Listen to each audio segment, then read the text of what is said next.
I had asked God for a little girl. And when she was born, and they told me that she was a little girl, I was like, oh my God, like I got what I wanted, you know? And because God gave me what I wanted, I told him that I promised him that I would take care of her. And I would do the best I could to keep her safe and protected. Anne Lazu remembers her daughter Michelle Sade Lazu as a beautiful soul who held her family together.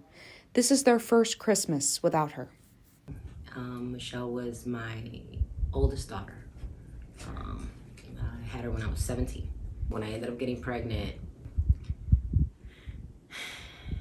all I could think of was, okay, now I'm gonna be responsible for a child, and not having her was out of the question. Giving her up was out of the question, and she changed my life. You know, she really did. She was what made me go on a better path. Sade was driving along the US 41A bypass when she was hit and killed by a car opposing traffic in March of this year. Court records show that the driver of the other car was intoxicated at the time that responders arrived.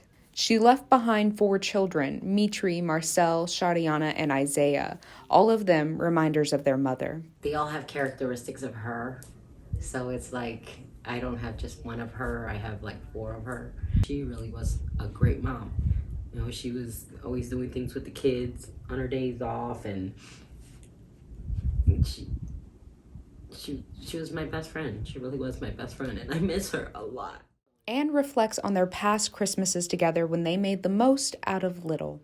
When she was about 3.5 years old, 3.5, 4 years old, we got our very first apartment, and I became a single mom. The apartment was probably the size of this living room.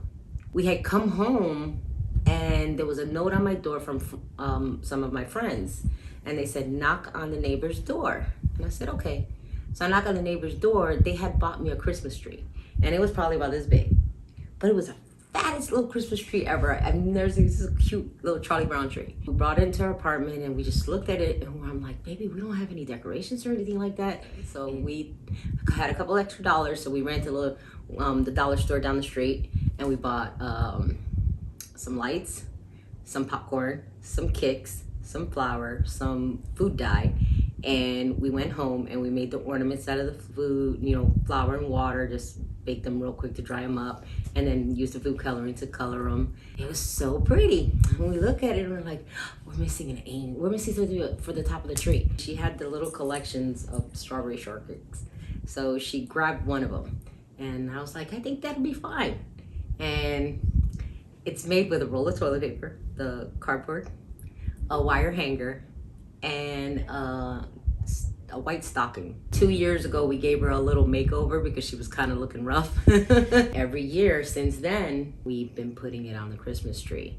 And it's just to remind us where we came from, where we started. Anne says in a lot of ways, Sade is still with her, watching over their family, such as when her little sister had a baby this past Monday.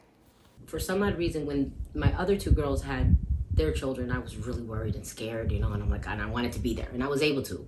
But because of COVID, you know, they only allow 1 person in the hospital. Boy, if I felt at peace, I was just really anxious.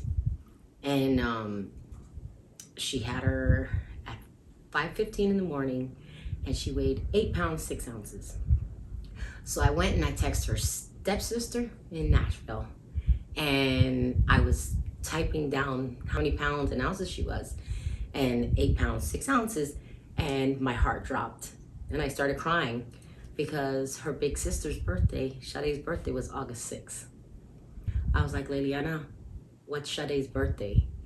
And her mouth dropped and her eyes got really big, and she was like, oh my God. I was like, that was a sign from your sister letting you know. And she was with you this morning, you know, when you were having the baby. This year, the kids were given an abundant Christmas that Sade would have wanted them to have, so much so that they're using their abundance to bless others. We took and went through their toys, and we've got a bag out there right now, and we're gonna go through their clothes and stuff like that and donate them to Kentucky.